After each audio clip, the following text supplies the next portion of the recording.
So yesterday, life insurance data came through for the month of June, and we sort of put the numbers out with Yash. We've got a discussion here. Guys. Absolutely, yes. In fact, there was a 15% year-on-year rise that we saw in premiums for the month of June. Leading companies like HDFC Life, ICICI Prudential Life contributed to this growth and notable increases in their premiums and APE figures. So let's find out. Amit Roy, the partner and leader insurance and allied businesses at PwC India, joins us now to talk about that. Amit, thanks a lot for joining in. The premiums went up on an average about 15% year-on-year in this particular in this particular quarter. So I just wanted to understand from you, how has the overall life insurance industry done so far, and what do you see as the growth trajectory? The June business premiums on, for some of these larger companies like HDFC Life, etc., went up about 9-10%. So it's still in single digits there. But what is the expectation for the rest of the fiscal? I think it's not only a quarter performance. Some 5 things that these companies have been doing consistently for last about 3 to 4 years, since the time that COVID set in. And those 5 things are investing on value-based deals, which is around tie-ups, which is around any major thing that they were doing. The second thing was digital transformation with customer at the center of everything. The third thing was in terms of innovation, whatever they were doing, much more customer-centric, and it was grounds up for a change rather than tops down. The fourth thing was investing on data, making it a real-time, customer-friendly, data-driven product and service decision, and not something which is only SOP-driven. And the fifth and the most important thing is talent development. I think combination of all these 5 things is making the space very, very exciting. And I believe that this kind of growth is possibly an indication of the headroom that the industry has for this country, the largest populated country in the world. We have more than enough room for the companies to grow their business volume and, of course, margin.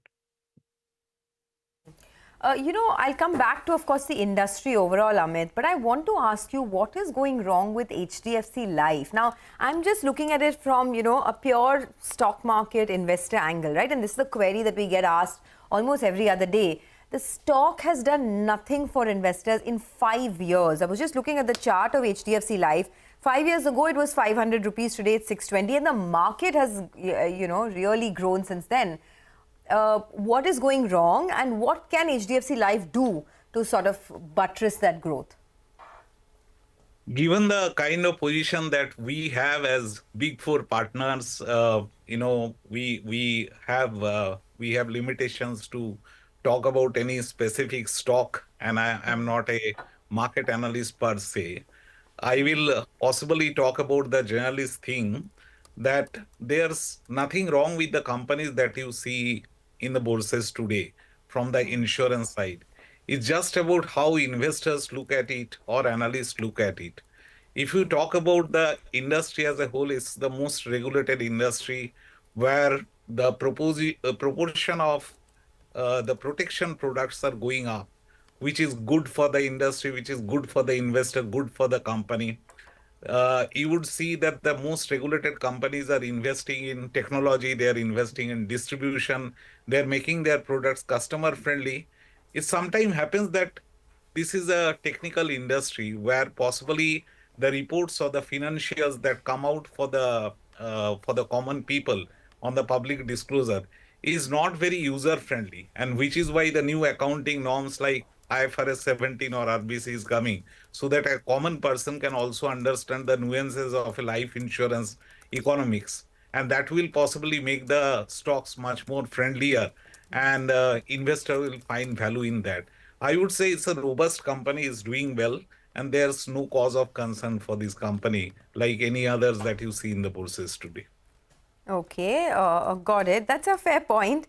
But, just coming back to the industry, right? Overall, if you look at it, the data suggests that the life insurance sector overall saw a growth of 20% in the APE in Q1, and the private sector has grown at 24%.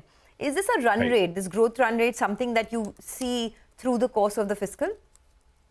I will say if you talk about the CAGR of last 5 years, that would be a better, better thing to look at. if you see that the life industry has grown by more than 10%, which itself on a CAGR growth is very impressive. We are 10th largest market as far as insurance grows. I believe with the kind of growth rate that you see, if it continues to be in double digit, where I am very bullish about, this will be sixth largest life insurance or insurance market in the world. That's an exciting thing. See, three pillars are actually working for the industry. One is obviously you see the clarion call of government that insurance for all by 2047. The second is the regulation changes, which are extremely friendly for the industry. Probably for the first time last 3 years, we have seen so much of positive regulations, helping the industry for growth, for investment, for new players to come in.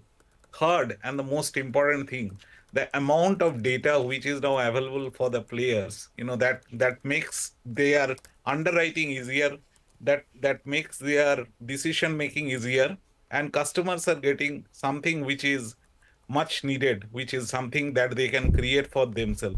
This combination of these three things will definitely fuel the growth, and we are a growing country with very young population.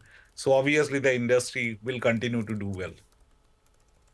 Okay, Amit, we will leave it at that. Thank you so much for joining us. Appreciate your time here and talking about the industry and the way forward. So that is the life insurance industry overall done pretty well. And, they say, Amit saying that things could get better going forward.